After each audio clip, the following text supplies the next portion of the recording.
Student, morning में मैंने आपको रिसोर्सेज एंड देयर टाइप्स के बारे में बताया था। मालूम है what are resources? Anything that is useful और हैज वैल्यू इज रिसोर्स।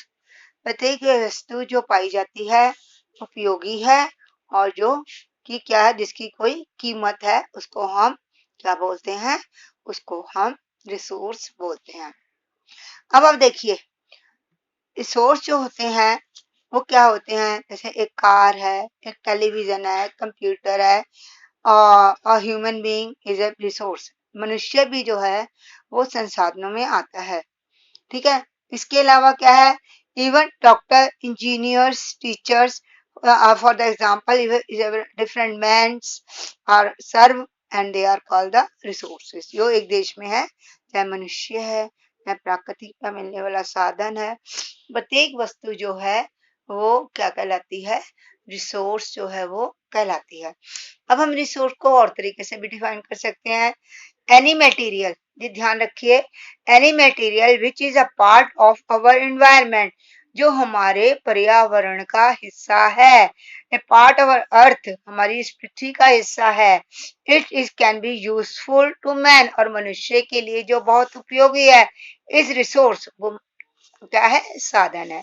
अब जैसे example, a river become a useful, नदी है, बह रही है, वो कब उपयोगी बन जाती है? जब हम उसके ऊपर डैम बनाकर इलेक्ट्रिसिटी जनरेट करते हैं, जब हम उसके पानी का इस्तेमाल करके इरिगेशन यानी सिंचाई, खेतों में सिंचाई करते हैं। कब? जब उसमें नौका परिवहन यानी कि नौका वगैरह जाके एक जगह से दूसरी जगह उसमें जाते हैं, तो इसको हम रिसोर्स बोलते हैं। रिसोर्स की बहुत ज्यादा वैल्यू होती है और इन वैल्यूज को हम 4 कैटेगरीज में डिवाइड करते हैं। पहली जो रिसोर्स की वैल्यू को डिवाइड करते हैं, लीगल वैल्यू। लीगल वैल्यू का मतलब होता है कानूनी। लीगल का मतलब होता है कानून। अब आप देखिए कि लीगल वैल्यू, हर रिसोर्स की लीगल वैल्यू होता है।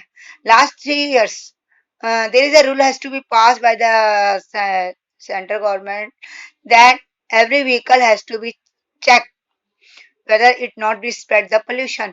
हर परिवहन के साथ, चाहे वो स्कूटी थी, चाहे वो कार था, चाहे वो स्कूटर था, कुछ भी था, उन सब की चेकिंग की गई और उनके चेकिंग कराने के बाद उनको जो सर्वे करके किया गया कि क्या ये किसी प्रकार का पोल्यूशन तो नहीं फैला रहे एनवायरनमेंट में। और जब अगर वो नहीं फैला रहे होते तो उनको एक सर्टिफिकेट दिया जाता और वो सर्टिफिकेट उन्हें अपने स्कूटर के या बाइक पे या जिस पे भी था उस पे लगाना पड़ता। तो जिससे कि ये सबका फायदा था, एनवायरनमेंट पोल्यूटेड हो रहा था, तो इसकी ये वैल्यू थी, लीगल वैल्यू थी, कानूनी था। अगर ऐसा नहीं करते तो उनको पनिशमेंट मिलती थी। उसके बाद आता है एस्थेटिक, ESTHETIC। एस्थेटिक का मतलब होता है कि ये हमारी पर्यावरण में जो जितने भी हमारी प्रकृति है, माउंटेन्स हैं, पिकनिक प्लेसेस हैं, हिस्टोरिकल प्लेसेस हैं, जो भी हैं, हम वहां घूमने फिरने जाते हैं। हमें हमारा ये दायित्व बनता है कि हम उनको वैल्यू करें, यानी कि उनको हम सुरक्षित करें। ये नहीं है बच्चे जाते हैं पार्क में घूमने जा रहे हैं, वहां पे छोटे छोटे पौधे लगे हैं, बेमतलब पौधों की टहनियां वगैरह तोड़ते रहते हैं। तो ये जो है हमें उनका संरक्षण करना है, क्यों? ये हमारी प्रकृति की धरोहर है।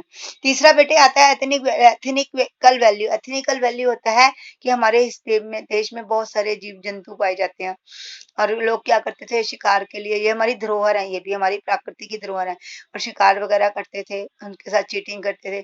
तो इसीलिए क्या किया गया, उनके लिए नेचुरल वो बना एनवायरनमेंट बनाया गया, उनके लिए ऐसे रिजर्व एरियाज बनाए गए जहाँ पे हंटिंग करना या करना मना था।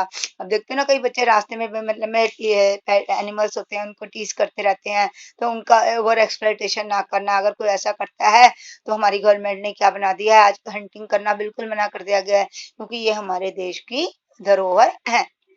और लास्ट में आता है इकोनॉमिक वैल्यू। इकोनॉमिक वैल्यू देखिए, कोई भी वस्तु जो है उसकी इकोनॉमिक वैल्यू है। जैसे अब देखिए, सरकार है, हम रोड्स पे जाते हैं, रोड्स कंस्ट्रक्शन करती है, इलेक्ट्रिसिटी प्रोवाइड करवाती है, बेटर मेथड अप्लाई करवाती है। तो ये सब क्या है? ये इससे हमें आर्थिक सहयोग मिलता है। तो इसको हम, तो वैल्यूज कितनी होती हैं? 4 होती हैं। पहला है लीगल वैल्यू, दूसरा है एस्थेटिक वैल्यू, तीसरा है एथिटिक वैल्यू और फोर्थ है इकोनॉमिक वैल्यू। नेक्स्ट पॉइंट है why the unequal distributed of the resources. देखिए बेटा, रिसोर्सेज के डेवलपमेंट को जो है बहुत सारी चीजें जो है वो प्रोवाइड करती हैं। कैसे होती है? क्योंकि देखिए हमारा फिजिकल, केमिकल और लैंड की स्ट्रक्चर, लैटिट्यूड, ये सब चीजें जो है किसी भी रिसोर्स के बनने में बहुत ज्यादा इंपॉर्टेंट रोल प्ले करती हैं। अब जिस प्रकार की जो स्थलाकृति होती है वहां पे उसी प्रकार के रिसोर्सेज पाए जाते हैं। अब जैसे सऊदी अरेबिया है, वहां पे बहुत ज्यादा रिच है ऑयल के लिए। तो हर एक जो भूमि की स्थलाकृति होती है, वहां की क्लाइमेट जो होती है, वहां की होती है, ये जो होता है रिसोर्सेज के डिस्ट्रीब्यूशन को जो है बहुत ज्यादा रिस्ट्रिक्ट करती है। उसके बाद इंपॉर्टेंस ऑफ द टेक्नोलॉजी। देखिए रिसोर्सेज बहुत ज्यादा मात्रा में पाए गए हैं, बट उसको कैसे यूज किया गया? By the human being, by the technology, कैसे हमने उसका प्रयोग करना है, how we had to use them, how we had to become it valuable, हम इसको कैसे उपयोगी बनाए, by the technology, by the engineering, doctoring, ये सब चीजों का इस्तेमाल करके हमने क्या किया? रिसोर्सेज को वैल्यू जो थी वो बनाई। फॉर एग्जाम्पल देखिए अर्ली मैन, हम एग्जाम्पल देखिए, पुराना जब मनुष्य था, जब मनुष्य आया था पृथ्वी पर, तो क्या करता था? उसको कुछ नहीं पता था, उसको कोई टेक्निक नहीं आती थी, उसको कोई ज्ञान नहीं था। वो क्या करता था? सारा दिन इधर से उधर घूमता, पशुओं का शिकार करता, जानवर उनको कच्चा ही खा लेता और सारा दिन गुफाओं में करता रहता था। बट धीरे धीरे जैसे जैसे सभ्यता का विकास हुआ, जैसे जैसे उसके बोलने की शक्ति, जैसे उसमें चलने की शक्ति आई, वैसे वैसे उसको दिमाग ने काम करना शुरू किया, वैसे वैसे उसने प्रकृति के संसाधनों का उपयोग अपने लिए करना शुरू किया, और इस प्रकार से उसने प्रकृति का उपयोग जो था वो अपने इस्तेमाल के लिए यानी अपने लाभ के लिए करना जो था वो शुरू कर दिया। उसके बाद how we classify the general classification of the resources. General classification of the resources हम तीन तरह से करते हैं। सबसे पहले आता है natural resources, human resources and human made resources. Natural resources में प्रकृति में जितनी भी वस्तुएं मिलती हैं, air, water, sunlight, fish, food, ये भी जब चीजें मिलती हैं जो हमें प्रकृति में अपने आप प्राप्त होती हैं, उनको हम नेचुरल रिसोर्सेज कहते हैं। ह्यूमन रिसोर्सेज एक देश में निवास करने वाले जितने भी, there are the most of the important source. क्योंकि देखिए मनुष्य जो है किसी भी देश के लिए बहुत ही ज्यादा उपयोगी होता है। मनुष्य के द्वारा ही देश का तरक्की होती है। एक देश में, अगर एक देश में अच्छे पढ़े लिखे डॉक्टर, इंजीनियर है, वो अपने सीमित साधनों पर जितने भी रिसोर्स हैं उसका और ज्यादा अच्छा उपयोग करेंगे और ज्यादा उपयोगी बनाने लगे, तो ह्यूमन रिसोर्स जो होते हैं किसी भी कंट्री में एक बहुत ज्यादा इंपॉर्टेंट रोल प्ले करते हैं। ठीक है ना? जितने पढ़े लिखे ज्यादा लोग होंगे, जितने ज्यादा स्किल्ड लोग होंगे जिस कंट्री में, वो कंट्री उतनी ही ज्यादा डेवलप होगी। और थर्ड आता है ह्यूमन मेड रिसोर्सेज। आज जितने भी देश में विकास हो रहा है, जैसे कि आप देखिए हम चंद्रमा तक पहुंच गए हैं, सूर्य पे पहुंचने की कोशिश कर रहे हैं, आज हम नई नई सैटेलाइट लॉन्च कर रहे हैं, आज नए नए आविष्कार हुए हैं, नई नई चीजें बन रही हैं।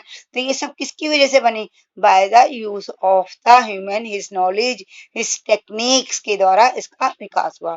एक और तरीका है रिसोर्सेज को डिफाइन करने का, classification on the basis of the accessibility. Accessibility का बेटा मतलब होता है कि संसाधन कैसे समाप्त हो जाते हैं। इसको हम दो कैटेगरी में डिवाइड करते हैं, एक होता है रिन्यूएबल, एक होता है नॉन रिन्यूएबल। रिन्यूएबल रिसोर्सेज वो होते हैं जो फिजिकल, केमिकल से अपने आप बनते रहते हैं, नेचर में अपने आप यूज, जैसे solar energy, wind energy, water लगातार बनता रहता है और लगातार इसका यूज होता रहता है और लगातार ये कभी भी एंडेड नहीं होते।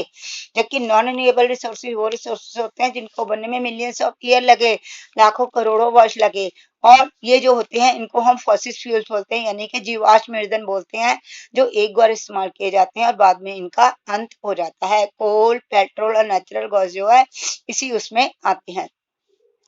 दूसरा जो डिवीजन है on the basis of the organic. Organic का मतलब होता है कि कैसे बनते हैं ये संसाधन, वो होते हैं कैसे बने हैं, तो इनके लिए हमें क्या करना होता है, इसको हम दो कैटेगरी में, बायोटिक, अबायोटिक। बायोटिक वो रिसोर्सेज होते हैं जो सजीव पदार्थों से यानी लाइव थिंग्स से बनते हैं, जैसे फिशिंग हो गए, ह्यूमन बीइंग हो गए, प्लांट्स हो गए, एनिमल्स हो गए, और इनसे बनते हैं।